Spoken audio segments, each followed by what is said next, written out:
अस्सलाम वालेकुम dear students, मेरे YouTube channel today all jobs overview में खुश आमदीद। तो स्टूडेंट्स, आज मैं आपके लिए AFNS इंटरव्यू के इम्पोर्टेंट टिप्स लेके आया हूँ जिनका आपने इंटरव्यू के दौरान ख्याल रखना है। और आप लोगों ने जो है अपनी तैयारी पे फोकस रखना है और इन चीज़ों को बिल्कुल भी जो है अपने दिमाग में ना रखें कि फ़लाँ सिलेक्शन सेंटर का जो है वो मेरिट है वो बहुत हाई होता है, तो मेरे लिए वहाँ पे परफॉर्म करना वो मुश्किल हो जाएगा। और मैंने अपनी प्रीवियस वीडियोज़ में भी आपको बताया है कि हर सवाल का जवाब जो है वो देना ज़रूरी नहीं है। बेशक आप हर सवाल का जवाब नहीं भी देते तो आपको फिर भी सिलेक्ट कर लिया जाता है, क्योंकि ये एक इंटरव्यू होता है, आपके कॉन्फिडेंस और इन चीज़ों को देखा जाता है, ना कि जो है वो आपके नॉलेज को ज़्यादातर देख रहे होते हैं। तो जो सबसे पहला पॉइंट्स है वो believe in Allah almighty and yourself. तो जिस तरह मैंने पहले भी आपको बताया है कि अपने आप पे आपको इत्मीनान होना चाहिए और अल्लाह ताला की मदद हासिल करनी चाहिए। तो इसी तरह दूसरे नंबर पे जो पॉइंट है वो स्टे कूल, काम एंड कॉन्फिडेंट। तो आपने कॉन्फिडेंट रहना है बिल्कुल, और हर सवाल को गौर से सुनना है और उसका जवाब देना है। तो तीसरा पॉइंट है कि don't play with your emotions, keep a gentle smile on your face. और बहुत ज़्यादा परेशान नहीं होना कि पता नहीं मेरे साथ क्या हो रहा है। जो अल्लाह ताला की ज़ात ने आपके लिए रिस्क लिखा है वो आपको मिल के रहेगा, तो इस चीज़ के लिए आपने बिल्कुल परेशान नहीं होना। और ये जो चीज़ है वो आपको वहाँ पे पुरअतमाद रखेगी। और चौथा अहम पॉइंट ये है कि आपने कमरे में इंटर होने से पहले जो है वो परमिशन लेनी है, और परमिशन मिलने के बाद ही जो है वो कमरे में इंटर होना है। और परमिशन लेते वक्त जो आपकी आवाज़ है वो ऑडिबल और क्लियर होनी चाहिए। बिल्कुल आपने कॉन्फिडेंस के साथ जो है वो कहना है कि मे आई कम इन सर। इस तरह नहीं कहना कि बिल्कुल आप डरे हुए अंदाज में पूछ रहे हों। और कमरे में एंटर होने के बाद जो है आपने खड़े हो जाना है चेयर के पास जाके, और जब आपको इंटरव्यूअर बैठने के लिए कहे तब भी आपने बैठना है, खुद ही जाके नहीं बैठ जाना। और उम्मीद है जैसे ही आप एंटर होंगे आपको इंटरव्यूअर जो है वो इशारा कर देगा चेयर की तरफ कि आप बैठ जाएँ, इसलिए इसके लिए ज़्यादा परेशान होने की ज़रूरत नहीं है।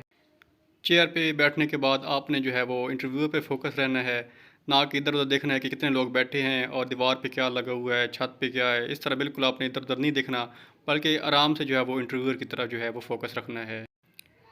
चेयर पे आपने बिल्कुल सीधा बैठना है और अपनी टांगें जो है वो बिल्कुल सीधी रखनी है। क्रॉस लेग जो है ना वो आपने बिल्कुल भी नहीं बैठना, और अपनी बैक को आपने बिल्कुल सीधा रखना है और लेज़ी अंदाज में नहीं बैठना, बिल्कुल स्ट्रेट बैठना है आपने और अलर्ट बैठना है। जब एक दफ़ा आपसे सवाल पूछा जाए तो उसको आपने गौर से सुनना है, ये ना हो कि आपको दोबारा सॉरी कहना पड़े कि सर दोबारा बता दें। तो ये आपके नेगेटिव पॉइंट्स होंगे। अपने हाथों को आपने दोनों साइडों पे रखना है, दोनों हाथों को पकड़ना नहीं है, क्योंकि ये चीज़ जो है वो लैक ऑफ कॉन्फिडेंस शो करती है और ये शो करती है कि आप बहुत ज़्यादा परेशान हैं। और इंटरव्यू में सबसे जो अहम चीज़ है वो ये है आपका इंट्रोडक्शन। तो सबसे पहले आपसे आपका इंट्रोडक्शन पूछा जाएगा, तो इसके लिए आपने एक पैराग्राफ रेडी कर लेना है और अच्छी तरह जो है इसकी तैयारी करनी है, क्योंकि जैसे ही आपसे ये सवाल पूछा जाएगा आपने जो है आराम से ये जवाब दे देंगे। क्योंकि वहाँ पे आप बैठ के अगर वो सोचने लग जाएंगे कि अंग्रेज़ी में मैं किस तरह अपना इंट्रोडक्शन दूँ, तो वहाँ पे आपके लिए परेशानी होगी और आप अटक रहे होंगे वहाँ पे। और जो इंट्रोडक्शन होता है वो इंटरव्यूअर पे आपका पहला एक्सप्रेशन होता है, तो पहला एक्सप्रेशन जो है वो बेहतर होना चाहिए। और इंट्रोडक्शन में जो है आपने कोशिश करनी है कि सिर्फ अपने बारे में बताया जाए, आपकी फैमिली डिटेल्स को बहुत ज़्यादा आपने लंबा नहीं करना, क्योंकि इस तरह जो आपका जो इंट्रोडक्शन है वो बहुत ज़्यादा लंबा हो जाएगा और इंटरव्यूअर जो है वो बोर हो सकता है। इंट्रोडक्शन में आपने टू दी पॉइंट चीज़ें बतानी हैं, और ये जो टू दी पॉइंट चीज़ें हैं वो 3 पॉइंट्स पर मुश्तमिल है। सबसे पहले आपने अपना इंट्रोडक्शन करवाना है, उसके बाद एजुकेशनल डिटेल्स, और सबसे आखिर पे ये कि आप आजकल क्या कर रहे हैं। तो उसमें सबसे पहले जो पर्सनल डिटेल्स है उसमें आपने अपना नाम, वालिद का नाम और सिटी जिससे आप ताल्लुक़ रखते हैं वो बता देना है। एजुकेशनल इन्फो में आपकी जो हाईएस्ट डिग्री है वो पहले बतानी है, और सबसे लास्ट पे जो है वो आपने बता देना है कि मैट्रिक में मेरे इतने मार्क्स है और मैंने मैट्रिक साल में की थी। और उसके बाद में ये बताना है कि आजकल आप जो है वो क्या कर रहे हैं। और आपने ये कोशिश करनी है कि जिस लैंग्वेज में आपसे सवाल पूछा जाए उसी में जवाब देना है। अगर इंटरव्यूअर आपसे इंग्लिश में सवाल पूछता है तो इंग्लिश में जवाब दें, अगर कोई इंटरव्यूअर आपसे जो है वो उर्दू में सवाल पूछ लेता है तो उसको उर्दू में ही जवाब दें।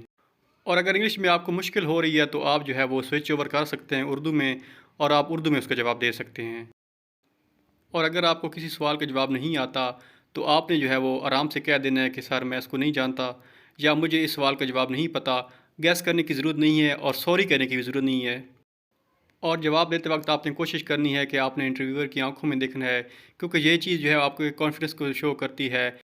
इधर उधर देखना ये शो करता है कि आप अंडर कॉन्फिडेंट हैं।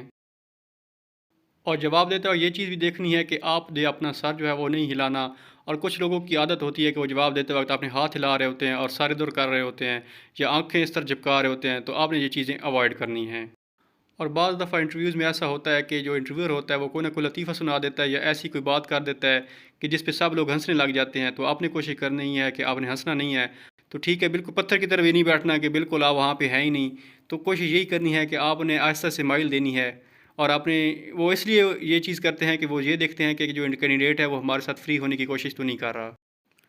और जो लास्ट पॉइंट्स ये हैं कि कोई भी आपसे सवाल पूछा जाए तो आपने सबसे पहले थोड़ा सा सोचना है और तब जवाब देना है। चाहे बिल्कुल आपको उसका जवाब बिल्कुल आता हो, फिर भी आपने सोचना है, क्योंकि ये चीज़ जो है वो शो करती है कि आप गैस तो नहीं कर रहे। और अगर आपको सवाल का जवाब नहीं भी आता, फिर भी आपने थोड़ा सा सोचना है। ये भी नहीं है कि आप फ़ौरन से कह दें कि सर मुझे नहीं पता। थोड़ा सा सोचना है, वो ये ज़ाहिर करेगा कि इसने कोशिश की है, इसको याद नहीं आ रहा था, तो इसने कह दिया कि सर मुझे इस चीज़ का नहीं पता। तो स्टूडेंट्स, मैंने कोशिश की है कि जो अहम पॉइंट्स हैं वो आपको बता दें। तो इसके बाद इंशाल्लाह नेक्स्ट जो वीडियोज़ हैं उनमें मैं आपको बायोलॉजी और जो करंट अफेयर्स हैं और पाकिस्तान अफेयर्स हैं उनके अहम सवाल इंशाल्लाह आपके साथ शेयर करूँगा। शुक्रिया।